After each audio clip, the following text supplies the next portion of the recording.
नमस्कार साथियों, आप देख रहे हैं टारगेट विचंद्र इंस्टीट्यूट। मैं हूं चंद्रभान। तो जैसे कि हमने बात की थी कि हम एक प्राचीन इतिहास की क्रोनोलॉजी से रिलेटेड एक सीरीज लेकर के चल रहे हैं, जो ये कह सकते हैं एक अति विशिष्ट कार्यक्रम है। और इस सीरीज को फॉलो कर लेने से आपको बहुत सारी चीज़ें आने वाली हैं। साथ ही साथ आपका कॉन्फिडेंस भी बढ़ेगा और आप कोई प्रैक्टिस या टेस्ट पेपर हल करेंगे, या जब आप कभी भी एग्ज़ाम देंगे, यूपीपीसीएस, आरओ और जितने भी वनडे एग्ज़ाम हैं उनके लिए, खासकर यूपीपीसीएस और आरओ के लिए ही ये जो है वीडियोज़ मैं लेकर के आया हूँ। और मैं गारंटी के साथ कहता हूँ कि इस सीरीज़ को फॉलो करने के बाद जब एग्ज़ाम देना, तो एक बार आप कमेंट करने ज़रूर आना इन वीडियोज़ के नीचे कि आपको कितनी हेल्प मिली। और ये लिख करके मैं दे रहा हूँ कि आपको ज़रूर सफलता मिलेगी और यहाँ से प्रश्न ज़रूर पूछे जाएंगे। मेरे सफलता आपको मिलेगी कहने का मतलब ये नहीं है कि आपका सिलेक्शन हो जाएगा। मेरा कहने का मतलब ये है कि जो डाटा मैं आपको दे रहा हूँ, यहाँ से प्रश्न ज़रूर बनेंगे। ये एकदम सत्य है, ठीक है, यूनिवर्सल ट्रूथ है ये। बस आप जैसे मैं आपको वीडियो बना रहा हूँ, बता रहा हूँ, आपको वीडियो बना करके पढ़ा रहा हूँ, यही चीज़ अगर आप कई बार रिवाइज करेंगे, अभ्यास उसका लगातार करेंगे, तभी वो आपके जो है मस्तिष्क में आपके जाएगी। और जब एग्ज़ाम में आपके सामने विकल्प होंगे तो अपने आप कर पाएंगे, ठीक है। तो चाहे सुमेलित करने वाले हों या आपके कथन वाले हों, कई कथन देगा, उसमें से पूछेगा कि निम्न में से कौन सा कथन सही है, या पूरे सही हैं, सब उपयुक्त में सभी सही हैं, या कौन सा सही नहीं है, ऐसे, या कथन कारण वाले भी क्वेश्चन देगा। तो यहाँ से प्रश्न जरूर फंसेंगे, ये एकदम गारंटी है। मैं ये दृढ़ विश्वास के साथ कह सकता हूँ। अब बात यह है कि अगर आप पढ़ेंगे तभी आपको हेल्प होगी। जैसे मैं आपको वीडियो बना रहा हूँ, आपको पढ़ा रहा हूँ, इसमें अगर मैंने इसको कई बार रिवाइज़ नहीं किया तो मुझे भी कोई फ़ायदा होने वाला नहीं है, क्योंकि मैंने पढ़ा, नोट्स तैयार किया, नोट्स तैयार करने के बाद उसको आपको पढ़ाया। अब इसको मैं भी कई बार रिवाइज़ करूँगा। ऐसा नहीं कि मैंने वीडियो बना दिया तो मुझे सब कुछ याद है, सब कुछ पता हो गया। मुझे भी कई बार इसको पढ़ना होगा, तब जाकर के मुझे ही सफलता मिलेगा। अगर मैं भी इसको रिवाइज़ नहीं करूँगा तो मुझे भी सफलता नहीं मिलेगी, भले ही मैंने वीडियो बनाया हुआ है, ठीक है। तो ये आप बिल्कुल याद रखिएगा, जो कर्म करेगा, जो लगातार किसी चीज़ का अभ्यास करेगा, वही जो है क्या होगा, दक्ष होगा। तो आइए शुरू करते हैं। पार्ट 3 है। अगर आपने पार्ट 1 पार्ट 2 नहीं देखा है तो प्लीज़ उसको ज़रूर देखें, उसको स्किप ना करें, हो सकता है वहाँ से प्रश्न बन जाए। तो जैसा एग्ज़ाम वैसा कंटेंट आपको यहाँ पर देने वाले हैं। तो आइए शुरू करते हैं। हम पहले देखेंगे ताम्र पाषाणिक संस्कृतियों के बारे में, ठीक है। ताम्र पाषाणिक संस्कृतियों के बारे में देखेंगे। इस तरफ आप देख रहे हैं कि संस्कृति है और इस तरफ वो क्षेत्र के बारे में हम बात करेंगे। और यहाँ जो भी बात बताई जा रही है वो क्रम से है, अर्थात जो पहले आएगी वो पहले ही आएगी। उसका एक क्रम है कि पहले से बात की तरफ, ठीक है, पहले से बात की तरफ। तो जैसे पूछ लेता है ना, आरोही क्रम अवरोही क्रम में लगाइए, तो ये भी यहाँ से प्रश्न बन सकता है। और साथ ही साथ सुमेलित करने वाला तो बनेगा ही बनेगा। दो तरीके से प्रश्न पूछेंगे, क्योंकि पहले जो आहार संस्कृति है, पहले आहार संस्कृति ही आएगी, उसके बाद कायथा आएगी, उसके बाद जो आपका क्रम दिया गया है वो सारे आएंगे। तो एक तो क्रम वाला क्वेश्चन बनेगा। दूसरा, ये संस्कृति का स्थान क्या है, स्थल के बारे में, क्षेत्र के बारे में भी पूछेगा। तो ये सुमेलित करने वाले प्रश्नों में भी जो है ये बन सकता है। चलिए आइए देख लेते हैं। देखिए, जो पहला है आपका आहार संस्कृति। ये क्षेत्र जो है, आहार क्षेत्र कहाँ पर है, आहार या आहार लिखा मिलेगा, ठीक है। ये राजस्थान के उदयपुर से रिलेटेड है। इसके बाद हम बात करते हैं कायथा संस्कृति की। तो कायथा संस्कृति जो है वो चंबल नदी के क्षेत्र में विकसित हुई। सावलदा संस्कृति जो है वो महाराष्ट्र के धुलिया नामक एक जगह है, वहाँ पर ये विकसित हुई। प्रभास भी एक संस्कृति है जो कि गुजरात के तटीय क्षेत्रों में विकसित हुई थी। इसके बाद मालवा जो संस्कृति है वो नर्मदा नदी क्षेत्र का हिस्सा है। इसके बाद रंगपुर की बात करेंगे तो गुजरात का तटीय मैदान है। और जोरवे संस्कृति जो है, इसका विकास कहाँ हुआ, वो महाराष्ट्र के दैमाबाद, कहाँ पे, महाराष्ट्र का दैमाबाद व इनाम गाँव। तो इसकी ट्रिक भी आप देख सकते हो, यहाँ मैंने लिखी हुई है, इस ट्रिक को भी आप फॉलो कर सकते हैं। अकामाजो, अगर आपने सावलदा या प्रभास नहीं, आप स्किप भी कर देते हैं बीच में, तो आहार, कायथा, मालवा, रंगपुर, जोरवे इंपॉर्टेंट है। और इसकी ट्रिक मैंने बना दी है यहाँ पे, क्या है, अकामाजो, ठीक है, अकामाजो। आ से आहार संस्कृति, का से कायथा संस्कृति, मा से मालवा संस्कृति और जो से जोरवे संस्कृति, ठीक है। तो ऐसे आप इसको अकामाजो ट्रिक से भी याद रख सकते हैं। आगे देखते हैं हम लोग नवपाषाणिक कालीन स्थल। अभी हमने देखा अभी हमने देखा ताम्र पाषाणिक संस्कृतियाँ, लेकिन अब यहाँ पर हम बात करने वाले हैं नव पाषाणकालीन स्थल हैं। ठीक है, ये नव पाषाणकालीन जो स्थल हैं इनके बारे में हम लोग देखेंगे। यहाँ पर स्थल हैं, ये राज्य हैं, और ये जो प्राप्त साक्ष्य हैं, यहाँ से कौन से साक्ष्य प्राप्त हुए हैं इस जगह से, उसके बारे में है। जैसे कि अगर हम पहले की बात करें आपका, तो पहले है स्थल मगहरा। ये मगहरा स्थल जो है वो कहाँ पर है, ये यूपी में है। और यहाँ से किसके साक्ष्य प्राप्त हुए हैं, धान और जौ के साक्ष्य प्राप्त हुए हैं। इसके बाद हम बात करेंगे चौपानी मांडो की, तो चौपानी मांडो भी कहाँ पर है, ये यूपी में है। और प्रयागराज के निकट जो है मधुमक्खी के छत्ते जैसी झोपड़ियाँ और मृदुभांड यहाँ से मिले हुए हैं। कहाँ से, चौपानी मांडो। तो चौपानी मांडो कहाँ पर है, ये प्रयागराज के निकट है, यूपी में। इसके बाद दावोजली हाडिंग, ये एक जगह है, और ये जगह कहाँ पर है, असम में है। यहाँ से किसके साक्ष्य प्राप्त हुए हैं, कृषि व पशुपालन के। तो कई बार तो ऐसे दो तरह से प्रश्न बन सकता है, स्थल देगा उसके बाद प्राप्त साक्ष्य देगा, ठीक है, या स्थल दे देगा और राज्य दे देगा। ऐसे दो तरह से प्रश्न पूछ सकता है यहाँ पर। ठीक है, स्थल दे देगा कि मगहरा, चौपानी मांडो, दावोजली, दर दे देगा साक्ष्य क्या मिले हुए हैं। ठीक है, और या तो स्थल दे देगा, राज्य देगा कि ये स्थल किस राज्य में है। ऐसे दो तरह से प्रश्न यहाँ बन सकता है। तो हम बात कर रहे थे दावोजली हार्डिंग की, तो ये कृषि पशुपालन है। इसके बाद सारूतारू, ये भी एक जगह है, ये कहाँ पर है, ये असम में है। तो ये दो जो अजीब नाम है, दावोजली हार्डिंग और सारूतारू, ये दोनों असम में हैं, लेकिन दोनों जगह से जो साक्ष्य मिले हुए हैं वो अलग अलग हैं। जैसे हम दावोजली हार्डिंग की बात करें तो यहाँ से कृषि व पशुपालन के साक्ष्य मिले हैं, जबकि अगर हम सारूतारू की बात करें तो यहाँ से ये गुवाहाटी में पड़ता है और यहाँ से आदिम कुल्हाड़ियाँ मिली हुई हैं। इसके बाद है पिकलीहल संगनकल्लू, ये दो जगह हैं, पिकलीहल संगनकल्लू, ये दोनों जगह कर्नाटक में हैं, और यहाँ से राख का ढेर जो है मिला हुआ है। तो मैंने यहाँ पर बताया कि दो तरीके से सम्मिलित करने वाला प्रश्न पूछेगा। इसके अलावा वो तीसरे प्रकार का प्रश्न ऐसे भी पूछ सकता है कि निम्न में से कौन सा नव पाषाणकालीन स्थल है, या निम्न में से कौन सा नव पाषाणकालीन स्थल नहीं है। तो ये तीन टाइप के प्रश्न यहाँ से बन सकते हैं। ठीक है, तीन से कम नहीं बनेंगे, तीन से अधिक टाइप के प्रश्न यहाँ से बन सकते हैं। तो ये नव पाषाणकालीन स्थलों के बारे में, जो इंपॉर्टेंट स्थल थे उनके बारे में हमने, उनके साक्ष्यों के बारे में बात की। आगे हम लोग देखते हैं मध्य पाषाणकालीन स्थल के बारे में। ठीक है, अब जैसे पूछ सकता है कि बागौर कैसा स्थल है, कौन सा स्थल है, मध्य पाषाणकालीन है, नव पाषाणकालीन है, या पूरा पाषाणकालीन है, ऐसे पूछ सकता है ना। और सुमेलित करने वाला तो पूछेगा ही, जैसे मैंने अभी बताया उस तरीके से तो पूछेगा ही। तो बागौर कहाँ पर है, ये राजस्थान में है, और ये भीलवाड़ा जिला है, राजस्थान का भीलवाड़ा जिला। कावेरी नदी कावेरी नदी मत समझिएगा, कोठारी नदी, यहाँ पर क्या लिखा हुआ है, ये कोठारी नदी। तो भीलवाड़ा जिला, कोठारी नदी भारत का सबसे बड़ा मध्य पाषाणिक आवास स्थल है। अगर आपसे पूछ लिया जाए कि भारत का सबसे बड़ा मध्य पाषाणकालीन स्थल कौन सा है, तो वो है आपका बागौर। और ये बागौर कहाँ पड़ता है, राजस्थान में, और राजस्थान के भीलवाड़ा जिले में, कोठारी नदी के तट पर। ठीक है, तो इतने सारी चीज़ें यहाँ से आपको याद रखनी है। लंगनाज, ये जो है गुजरात में है। HD संकालिया ने इसकी खोज की थी, या इसका उत्खनन किया था, और यहाँ से 14 मानव कंकाल मिले। कहाँ से, लंगनाथ से। इसके बाद है वीरभानपुर कहाँ है, पश्चिम बंगाल में है, और इसका उत्खनन किसने किया था, BB लाल ने। इसके बाद जल्लाहल्ली है, जल्लाहल्ली कर्नाटक में पड़ता है। डी अक्षर के तिरछे फलक यहाँ से मिलते हैं। इसके बाद टेरी नामक जगह कहाँ पर है, ये तमिलनाडु में है, और ये पत्थर उद्योग के लिए प्रसिद्ध थी। ठीक है, मध्य पाषाण के समय में ये पत्थर उद्योग के लिए प्रसिद्ध थी। कौन सी जगह, टेरी उद्योग कहाँ पर है, टेरी जगह है, और पत्थर उद्योग के लिए कहाँ पर है, तमिलनाडु में। ये मध्य पाषाणकालीन एक स्थल है, और यहाँ से पत्थर उद्योग जैसे साक्ष्य प्राप्त हुए हैं, इसीलिए हम ऐसा कह रहे हैं। ठीक है, आगे हम लोग बात करते हैं, मध्य पाषाणकालीन हो गया। अब हम लोग बात करेंगे पूरा पाषाणकालीन स्थलों के बारे में। ठीक है, तो जैसे पहला है पहलगाम कहाँ पर है, ये कश्मीर राज्य में है, और लिद्दर नदी के निकट है, और यहाँ से क्या मिला है साक्ष्य में, कुल्हाड़ी। तो पहलगाम किस नदी के किनारे है, लिद्दर नदी के किनारे है। पहलगाम किस राज्य में है, तो ये कश्मीर में है। पहलगाम स्थल किस प्रकार का स्थल है, ठीक है, या किस सभ्यता का स्थल है, तो पूरा पाषाणकालीन स्थल है। कितने प्रश्न बने हैं ना, यहाँ से कौन सा साक्ष्य मिला है, तो कुल्हाड़ी का साक्ष्य मिला है।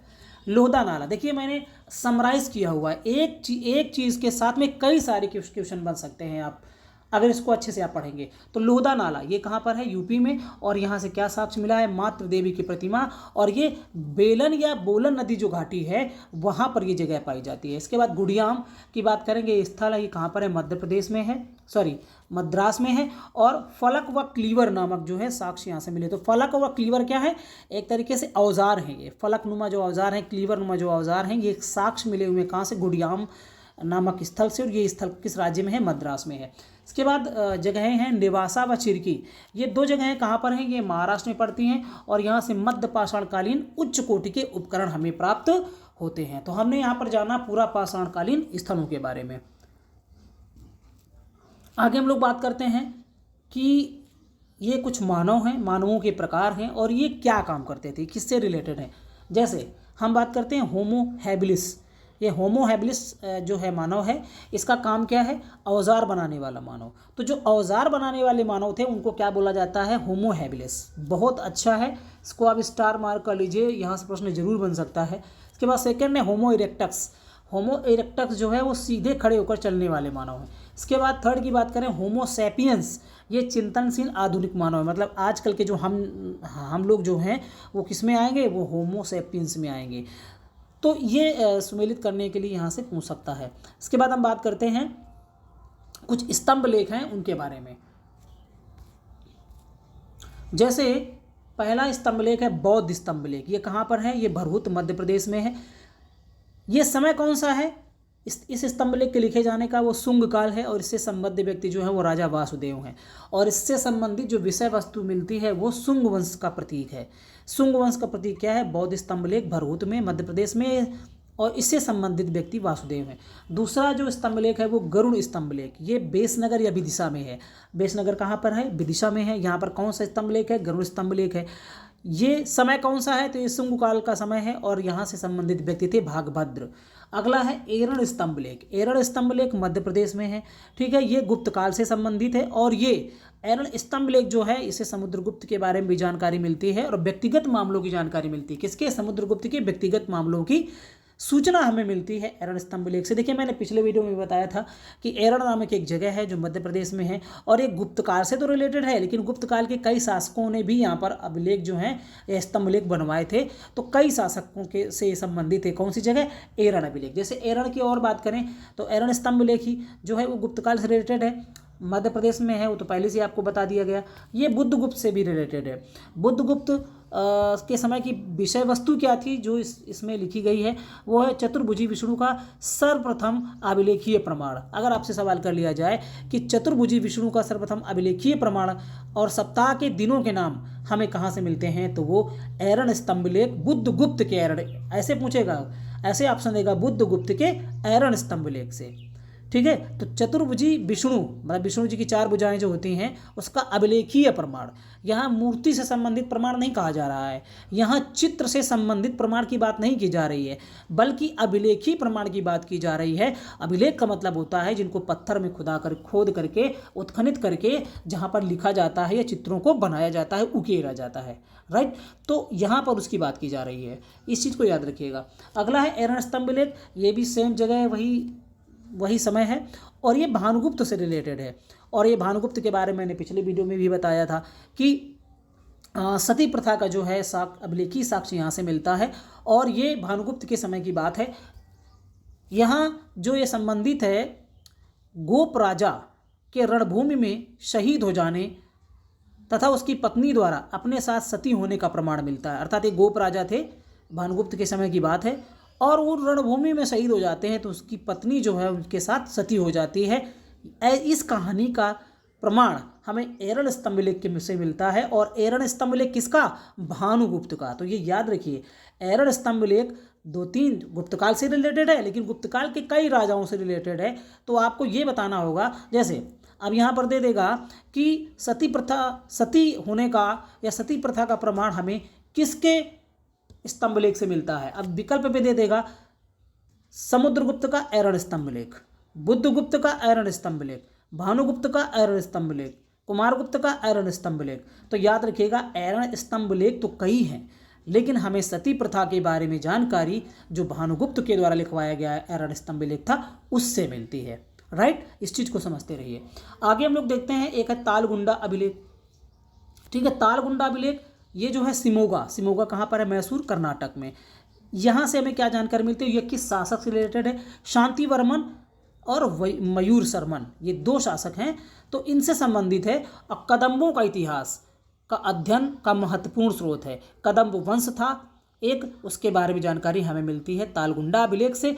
कदम्ब शासक मयूर शर्मन के पल्लवों से संघर्ष का उल्लेख, सवाल पूछा जाएगा कि कदम्ब शासक मयूर शर्मन के पल्लवों से संघर्ष का उल्लेख हमें किस स्तंभ लेख से जानकारी मिलती है? तो ये तालगुंडा स्तंभ लेख, और ये तालगुंडा कहाँ पर है? ये शिमोगा, मैसूर, कर्नाटक में है। ठीक है, तो ये कुछ इंपॉर्टेंट स्तंभ लेख थे जिनके बारे में हमने बात की। आगे हम लोग देखते हैं फिर कुछ अभिलेख हैं और उनसे संबंधित शासक हैं। ठीक है, जैसे हम बात करें मंदसौर अभिलेख की, हमने पिछले वीडियो में भी बात की थी कि ये पहला ऐसा अभिलेख है जो एडवर्टाइजमेंट जिसमें बताया गया है, विज्ञापन के बारे में बताया गया है। ठीक है, तो ये मालवा नरेश यशोवर्मन से रिलेटेड है। इसके बाद ग्वालियर अभिलेख की बात करें तो ये प्रतिहार नरेश भोज से संबंधित है। देवपाड़ा अभिलेख की बात करें तो ये बंगाल शासक विजय सेन से संबंधित है। इसके बाद हाथी गुम्फा अभिलेख की बात करें तो ये खारवेल से संबंधित है, कलिंग नरेश खारवेल से रिलेटेड है। और इस हाथी गुफा अभिलेख में भारतवर्ष का प्रथम उल्लेख मिलता है, अर्थात भारतवर्ष लिखा हुआ अगर किसी अभिलेख में मिलता है तो वो अभिलेख है हाथी गुम्फा अभिलेख। और ये किसका है? ये खारवेल का है। खारवेल कहाँ के थे? ये कलिंग नरेश थे। राइट, अब आगे हम लोग देखते हैं महत्वपूर्ण मुद्रा विवरण ज्ञान। ठीक है, और विवरण है और शासक है, मतलब सिक्कों में क्या क्या लिखा मिलता है और वो सिक्के किससे संबंधित है, ये इसका मतलब हुआ। जैसे हम लोग देखते हैं, पहला है जहाज के चित्रयुक्त सिक्के। जैसे सवाल करेगा कि किसके सिक्कों में जहाज का चित्र मिलता है, तो यज्ञश्री सातकर्णी जो सातवाहन वंश के शासक थे, यज्ञश्री सातकर्णी, उनके सिक्कों में जहाज के चित्र दिखाई देते हैं या देखने को मिलते हैं। अगला है धर्मचक्र मुक्त कांस्य मुद्रा, ये मिनांडर के सिक्कों में मिलते हैं। इसके बाद हम भारत में प्रथम स्वर्ण सिक्के की बात करें तो विम कटफिसेस के मिलते हैं। इसके बाद शिव स्कंद विष्णु आकृति युक्त सिक्के किसके हैं? ये हुविस्के के हैं। ठीक है, ये लोग जो हैं हिंदू धर्म को मानने वाले थे, हालांकि विदेशी थे। जैसे कनिष्क, हम उसी की बात कर रहे हैं, कुषाण वंश की, तो विम कटफिसेस हो गया, आपका हुविस्क हो गया, कनिष्क हो गया, तो ये सारे के सारे जो हैं किससे संबंधित है? आपके कुषाण वंश से।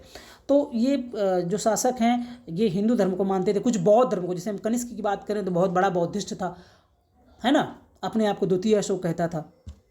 तो ऐसे हैं। तो हुविस्क के सिक्कों में हमें शिव स्कंद विष्णु आकृति युक्त सिक्के मिलते हैं, जबकि मयूर आकृति युक्त सिक्के किसके हैं? ये कुमारगुप्त के हैं। ठीक है, बैल अर्थात नंदी जिनको बोलते हैं, ऐसे इस आकृति वाले या नंदी आकृति वाले जो शैव सिक्के हैं वो स्कंदगुप्त के मिलते हैं।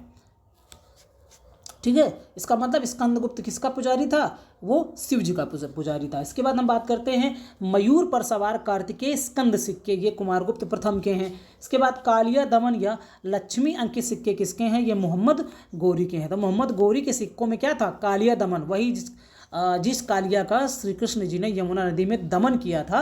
और लक्ष्मी अंकित लक्ष्मी जी का फोटो है जिस सिक्कों में मिलता है वो मोहम्मद गोरी के सिक्कों में मिलता है। इसके बाद हम बात करते हैं टकसाल अंकित सिक्के जो हैं वो इल्तुतमिश के हैं। सूर्य चंद्रमा अंकित सिक्के किसके हैं? वो अकबर के हैं। ठीक है, वो अकबर के हैं। अकबर एक सहिष्णु राजा था, सभी धर्मों को मानने वाला था, सभी धर्मों का सम्मान करता था और इसके दरबार में बहुत सारे हिंदू जो हैं वो सेनापति मंत्री हुआ करते थे। ठीक है, तो हम बात करते हैं सूर्य चंद्रमा अंकित सिक्के, तो ये अकबर के हैं। राम सीता अंकित सिक्के, देखिए इसने राम जी सीता जी के जो अंकित सिक्के हैं वो भी चलाए थे, किसने? अकबर ने। इसके बाद हम बात करते हैं बाज व तिथि अंकित सिक्के, ये भी अकबर के हैं। तो अकबर के यहाँ पर कितने हैं? 3 प्रकार के सिक्के हैं, सूर्य चंद्रमा अंकित सिक्के, राम सीता अंकित सिक्के या राम सिया भी लिखा मिलता है किताबों में। ठीक है, बाज व तिथि अंकित सिक्के 3 के तीनों अकबर से रिलेटेड है। इसके बाद आना अंकित सिक्के जो हैं वो शाहजहाँ के हैं। हाथ में शराब लिए अंकित सिक्के किसके हैं? जहांगीर के हैं। इसके बाद हिंदू देवी देवता व हिंदू संवत अंकित सिक्के किसके हैं? वो टीपू सुल्तान के हैं। आगे हम लोग बात करते हैं कुछ भाषा और लिपियों के बारे में उनकी। जैसे इस तरफ भाषा दिया गया है, फिर यहाँ पे उसकी लिपि क्या है और उसकी विशेषता क्या है उसके बारे में बताया गया है। पहली जो भाषा है वो प्राकृत है और ये किसकी लिपि क्या है, ब्राह्मी है और ये संपूर्ण भारत में लिखी जाती है और ये बाएं से दाएं लिखी जाती है। इसके बाद हम अगर बात करें यूनानी की, तो यूनानी एक भाषा है, इसकी लिपि क्या है, खरोष्ठी और यूनानी, और ये पश्चिमोत्तर भारत और दाएं से बाएं लिखी जाती है। देखिए ऊपर वाली बाएं से दाएं है प्राकृत, जबकि यूनानी कहाँ से, दाएं से बाएं है, और ये मुख्यतः पश्चिमोत्तर, पश्चिम वाला जो भारत है, पश्चिम और उत्तर वाला, वहाँ पर हमें ये देखने को मिलती है, क्योंकि इसी एरिया में जो है यूनानी लोग ज़्यादा दिन तक ठहरे थे। इसके बाद बात करते हैं आरमाइक की। आरमाइक एक भाषा है, इसकी लिपि भी आरमाइक है और ये पश्चिमोत्तर भारत और अफगानिस्तान में देखने को मिलती है और ये प्राचीन इतिहास की बात है, ठीक है, मिलती थी, अब तो नहीं होगी। इसके बाद कुछ कवि हैं और उन कवियों के आश्रयदाता, जैसे पूछ लेता है कि निम्न कवि किसके दरबार में रहते थे या ये किसके दरबारी कवि थे, ठीक है, वही यहाँ पर बात की जा रही है। एक तरफ आपके कवि हैं और दूसरी तरफ उनको आश्रय देने वाले शासक हैं। जैसे पहले हैं वाकपति राज, ये क्या है, कवि हैं और ये किसके दरबार में रहते थे, यशोवर्मन के दरबार में रहते थे। उनका समय यहाँ पर दिया गया है 700 से 740। इसके बाद हम बात करते हैं पद्यगुप्त परिमल, ये वाकपति मुंज के दरबार में रहते थे, ये परमार शासक थे। कौन, वाकपति मुंज परमार शासक थे और इनके दरबार में पद्यगुप्त परिमल रहते थे। इसके बाद हम बात करते हैं बल्लाल की, तो बल्लाल एक कवि हैं और ये भोज के दरबार में रहते थे। भोज भी क्या है, एक परमार शासक हैं।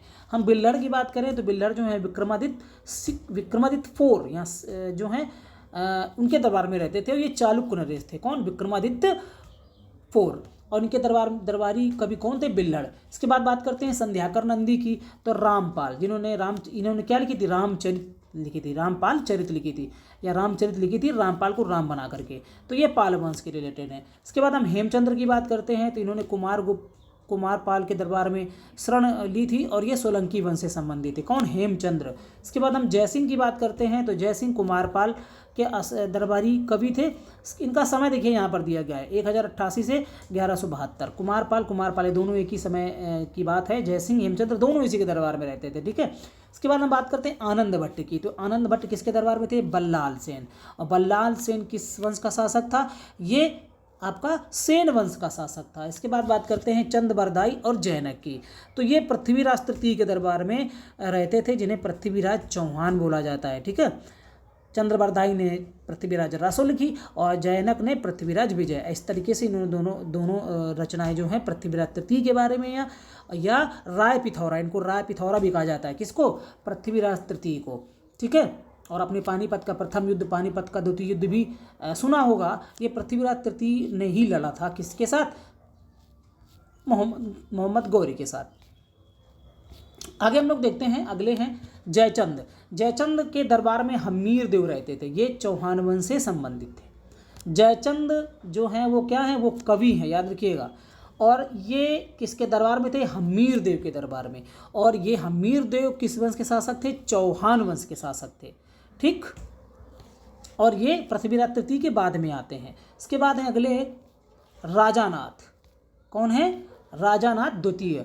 ये अच्युत देव राय के दरबार में रहते थे और ये अच्युत देव राय जो हैं वो 1529 से 1542 के बीच में रहते हैं और ये तुलु वंश से संबंधित हैं, ठीक है। तो संगम वंश में हम लोग पढ़ते हैं, कई वंश पढ़ते हैं हम लोग संगम वंश में, जैसे आपका संगम वंश हो गया, तुलु वंश हो गया, सुलु वंश हो गया, अरावडू वंश हो गया। तो मुख्यतः ये 4 वंश पाए जाते हैं। तो उसमें से जो तुलु वंश था उससे संबंधित थे राजानाथ द्वितीय और राजानाथ द्वितीय विद्वान थे, कवि ये संबंध जो रहते थे। और ये किसके दरबार में रहते थे, अच्युत देव राय, जो कि तुलु वंश से संबंधित थे, ठीक है। आगे हम लोग देखते हैं कि अमरकोश जो है, उस अमरकोश में पुराणों के 5 विषय लिखे गए हैं। अमरकोश में पुराणों के 5 विषय कौन कौन लिखे गए हैं, जैसे एक तरफ विषय है, दूसरी तरफ अर्थ है। पहला है सर्ग, सर्ग एक विषय है और इसका अर्थ क्या है, जगत की सृष्टि। दूसरा है प्रतिसर्ग, प्रतिसर्ग का मतलब होता है प्रलय के बाद जगत की पुनः सृष्टि। इसके बाद वंश की बात करें तो वंश जो है ऋषियों व देवताओं की वंशावली के बारे में बात करता है। मनवंतर का मतलब होता है महायुग और वंशानुचरित का मतलब होता है प्राचीन राजकुलों का इतिहास। तो यहाँ से बहुत अच्छा क्वेश्चन बन सकता है सुमेलित करने वाला, ठीक है।